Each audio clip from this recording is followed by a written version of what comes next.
Les éclats de rire de Moratti étaient-elles des rafales de vent qui soufflaient surtout à Velorn et au-delà.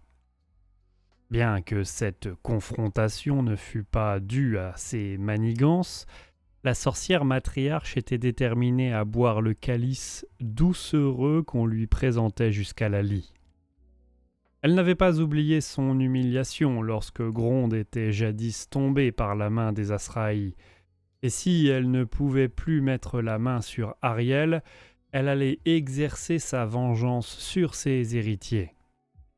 Les vents de magie, si chauds et mielleux en traversant Avelorn, se pliaient aisément à la volonté de Moratti. Son rire prit la forme de mots exquis, dont le ton montait et descendait avec le flux et le reflux de la magie canalisée. Le pic de l'incantation s'accompagna d'un craquement soudain et assourdissant.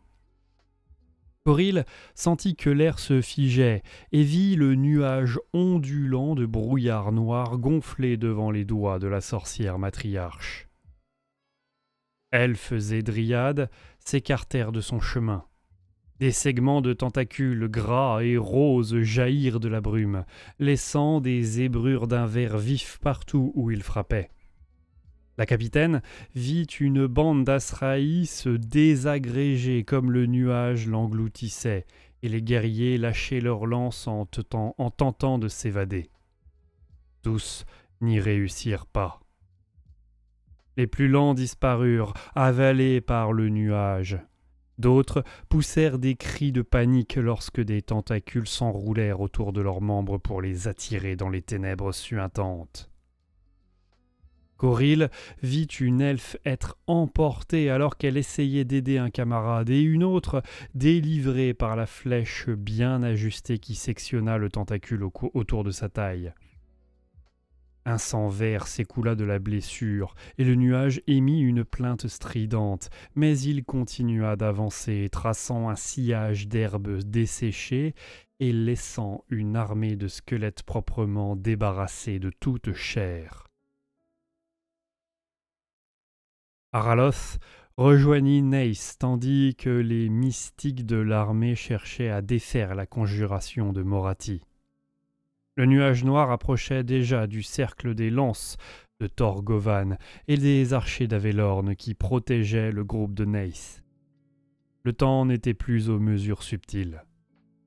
Araloth eut l'impression que la forêt gémissait comme Neis tissait son contresort.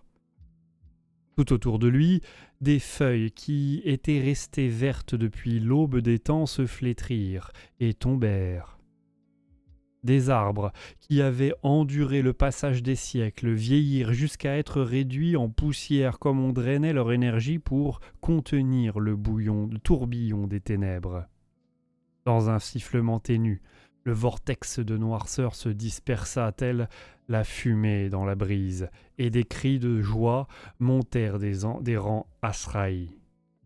3 sorciers s'écroulèrent, vidés de toute vie par le sort qu'ils avaient rompu. Et Neis s'agrippa pesamment à son bâton tandis que sa fidèle chouette voletait avec inquiétude près de sa tête. Aralos déposa soigneusement Alariel au sol. Neis appela d'autres mages à ses côtés. La prophétesse plissa le nez de dégoût mais assura à Aralos que le mal pouvait être purifié avec le temps.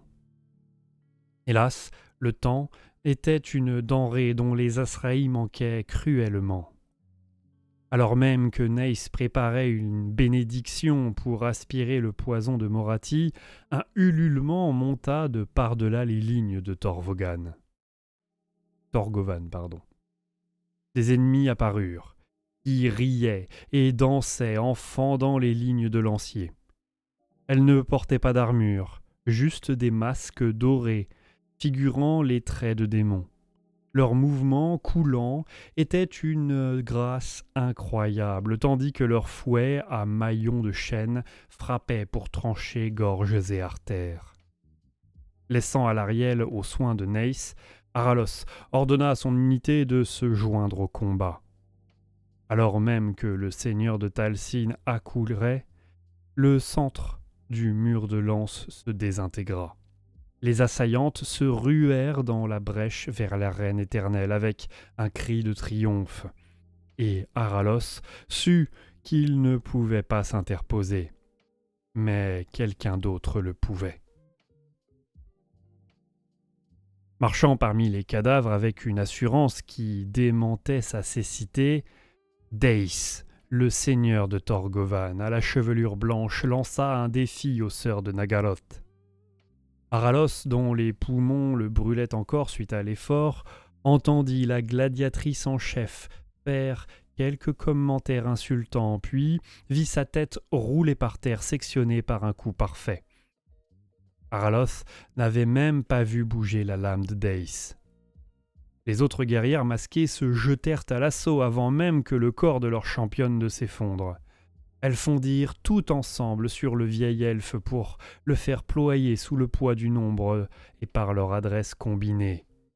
Vain effort. Tandis qu'Aralos réduisait la distance avec les lignes de Torgovan, il se dit que même s'il atteignit l'âge vénérable de Deis, il n'égalerait jamais ses prouesses martiales. Alors que les attaques des Nagarothi masqués étaient sauvages et théâtrales, celles de Deis étaient mesurées et efficaces. Son épée ne se mouvait pas d'un cheveu plus que nécessaire. Une contraction du poignet et la pointe large de sa lame déviaient un coup de fouet barbelé. Un revers et la gorge d'une elfe noire étaient ouvertes jusqu'à l'os. Les gestes de Deis étaient sans défaut, élaborés et fermes, au point de faire paraître ses adversaires maladroites.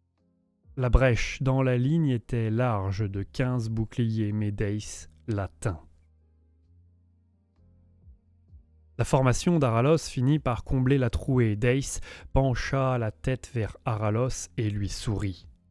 Les lances abaissées repoussèrent les dernières femmes masquées, mais non sans un dernier acte de représailles. L'une des gladiatrices qui feignit la mort aux pieds de Deis se redressa et planta une dague dans sa poitrine, jusqu'à la garde. Avec un cri mêlant tristesse et colère, Aralos jeta sa lance pour abattre l'elfe noir. Découragés soudainement, les ennemis s'enfuirent, alors qu'Aralos rattrapait Deis dans sa chute.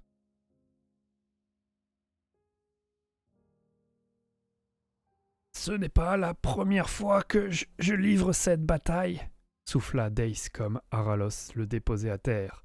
« Mais ce sera la dernière. » Aralos fronça les sourcils. « Je ne comprends pas. »« Ne sois pas triste. En te dressant entre Kain et Isha, tu m'as délivré.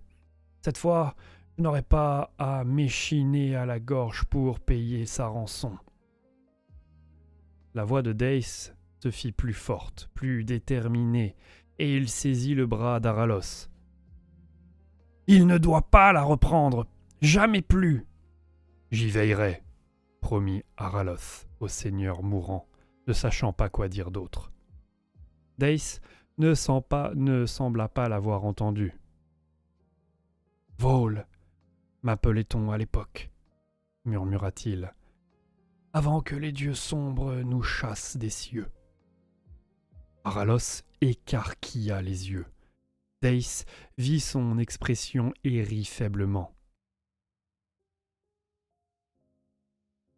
L'Ilès t'a libéré de la toile du destin, pourtant tu restes ignorant du cycle auquel elle t'a permis d'échapper, s'amusa-t-il.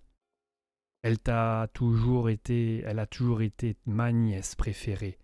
Mais fais bien attention à elle, quoi qu'elle t'ait dit de ses plans. Ils seront beaucoup plus complexes.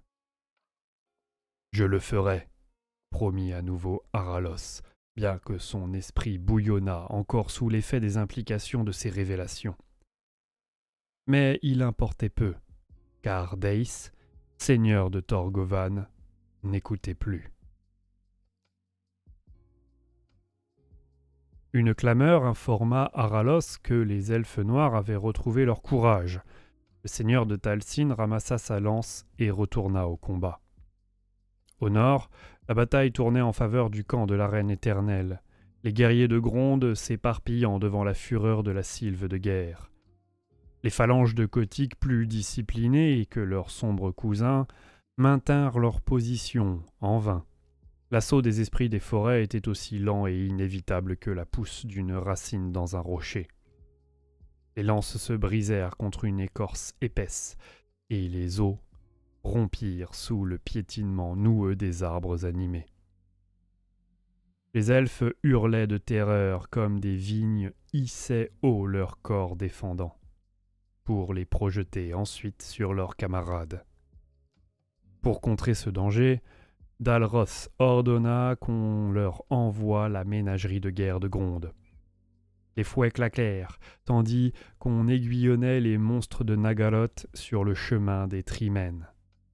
D'énormes charybdis, aussi balourds sur terre qu'ils étaient laids, glissèrent tels des serpents en grinçant des mâchoires avec appétit. Des hydres les suivaient de près, et des flammes qu'elles crachaient mordirent la chair des amalgames sylvestres. Beaucoup périrent, consumés par le feu ou abattus par la magie noire. Chacun d'eux emportant de nombreux ennemis avant de s'éteindre. Mais Durthu était implacable. Aucune flamme ne prenait sur son enveloppe, aucune griffe ne parvenait à le percer, à la percer. Son épée runique traçait des arcs d'argent, et le sang impur des charybdis se répandait sur l'herbe en grandes flasques bleues. Une hydre se jeta sur lui, mais l'épée trancha 2 têtes, et une 3e fut pulvérisée par l'impact d'un poing géant. Au centre de la clairière, Tyrion finit par se libérer des cavaliers de Kurnos. Le prince ressemblait davantage à un démon qu'à un elfe. Avec son armure trempée de sang et son rictus frénétique, il retira la lame de la faiseuse de veuve du corps de son dernier assaillant, puis éperonna Malandir en criant de s'écarter aux chevaliers qui encerclaient Tyrion. Le roi des forêts luttait au sommet d'un monticule de corps ensanglantés, aussi sinistre que celui que Tyrion laissait derrière lui. Les elfes de Nagaloth et d'Ultuan, les cruels chevaliers de Haggrave comme la fine fleur de Kotick, avaient péri par la lance de Kurnus. Orion saignait par douzaines de blessures légères, en plus de 2 plaies béantes, mais sa force n'était pas amoindrie. Un limier était ramassé aux pieds de son maître, maculé de son propre sang et de celui du chevalier à qui il avait arraché la gorge. L'autre gisait, immobile, depuis qu'il avait reçu le coup de lance qui visait le cœur d'Orion. Les Azraïs qui assistèrent au combat d'Orion ce jour-là notèrent une détermination qu'ils n'avaient jamais observée chez leur roi, malgré toutes ses renaissances. Aucun n'en connaissait la cause, sauf Alarielle, qui avait juré de ne pas en parler. Lorsque le cercle de chevaliers qui entourait Orion s'ouvrit sur ordre de Tyrion, le roi des forêts ne fit pas défaut et se jeta sur le prince en poussant un cri féroce. On avait rarement vu un tel combat depuis le jour d'Aénarion. Les attaques et contre-attaques résonnaient alors que l'épée de Cain heurtait la lance de Kurnus, faisant écho à une antique bataille céleste. Aujourd'hui comme jadis, Kurnus affrontait Cain, et Isha était le prix. Aujourd'hui comme jadis, les mortels ne comptaient pas. Les chevaliers de Tyrion, n'osant pas interférer, tournèrent leurs armes vers l'extérieur pour repousser les Azraïs qui venaient au secours de leur roi. Un nouveau cercle de corps et de sang encadra le duel divin, mais personne ne parvint à franchir la barrière de chevaliers. Orion sentait ses forces l'abandonner. La faiseuse de veuve avait entaillé sa chair en maints endroits. Le feu qu'il contenait en lui depuis de longs mois était ravivé par la morsure de la lame. Quand la lance de Kurnus cassa sous l'assaut de l'épée de Cain, Orion se redressa et saisit Tyrion par la gorge d'une main et martela la cage thoracique armurée du prince de l'autre. L'impact déforma le plastron doré d'Aénarion, et 2 des côtes de Tyrion se rompirent. Une troisième céda lorsque Orion frappa son adversaire à nouveau, les lèvres du prince laissant enfin échapper un cri de douleur. La faiseuse de veuve arriva par le côté, guidée davantage par un instinct que par dessein.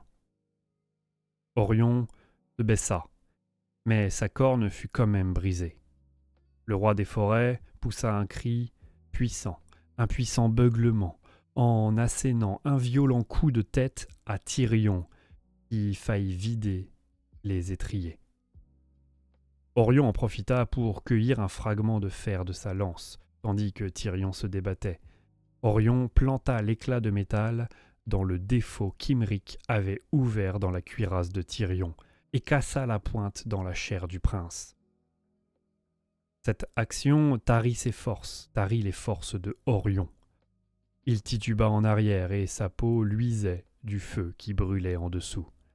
Ignorant le sang qui s'écoulait de ses propres blessures, Tyrion se redressa bien droit sur la selle de Malandyr.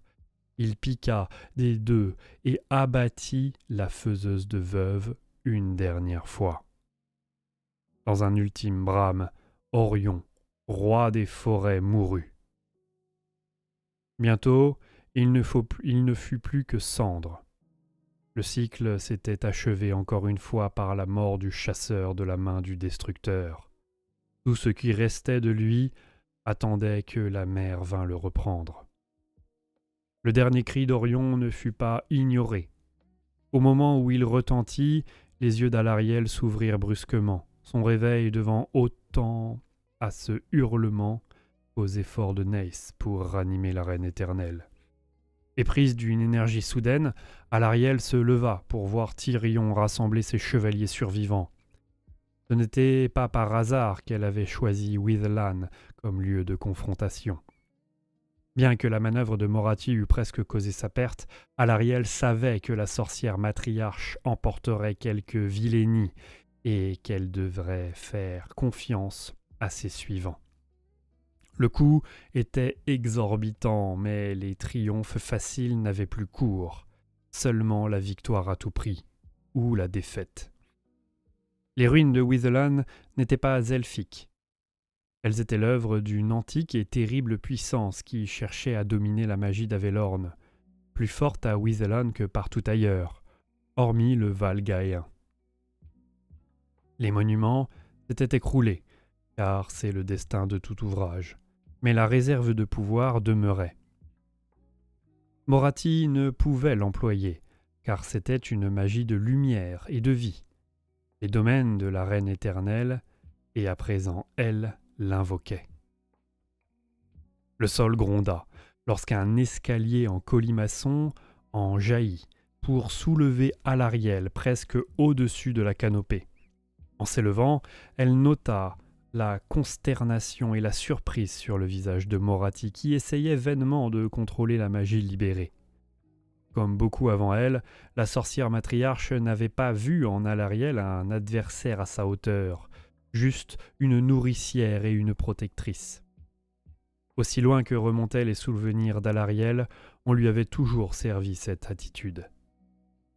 Quand les marches en spirale se stabilisèrent, Alariel embrassa le champ de bataille du regard. Elle vit le sol calciné où Orion avait péri, le tas de corps où Deis avait combattu, les bannières des 3 grandes nations d'elfes qui s'affrontaient pour décider de son sort, mais surtout, elle vit Tyrion à la tête de ses chevaliers qui creusaient un sillon de ruines parmi tous ceux qui osaient leur barrer la route. « Assez !» Alariel n'avait pas conscience de l'avoir dit tout haut, mais sa parole retentit dans toute la clairière. La magie répondit à son appel en affluant du sol et en remontant les escaliers. Ses pulsations faisaient frémir le champ de bataille, chevaux et sang-froid se cabraient lorsqu'elle les atteignait, jetant les chevaliers à bas de leur selle, et lorsque les cavaliers se remirent debout, le sortilège d'Alariel s'empara d'eux. Leurs membres devinrent lourds, et la souffrance déchira leurs âmes. Ils implorèrent la reine éternelle en levant les bras vers elle, mais Alariel n'avait pas plus de pitié en ce jour. La peau des chevaliers épaissit et se craqua sous l'effet de la magie. Armure et tissus tombèrent en poussière. Leurs jambes devinrent des racines qui plongèrent profondément dans le sol. Leurs bras suppliants se fendirent en branches poussant rapidement et des feuilles d'un vert brillant jaillirent de leur chair noueuse. Il ne resta bientôt plus que Tyrion protégé par l'épée de Cain. Le seul signe de l'existence de ces chevaliers étaient les bijoux enchantés emmêlés dans les branches et les motifs dans les écorces qui évoquaient les visages tordus de douleur.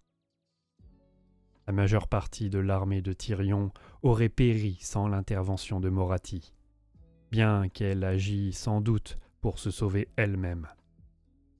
Le raz de marée de magie déferla sur le champ de bataille. La sorcière matriarche puisa dans ses propres réserves kabbalistiques. Alors que les premiers rangs des phalanges de Tyrion se transformaient, elle prononça un mot interdit. Il n'y avait désormais plus de traces de rire dans sa voix, seulement du désespoir.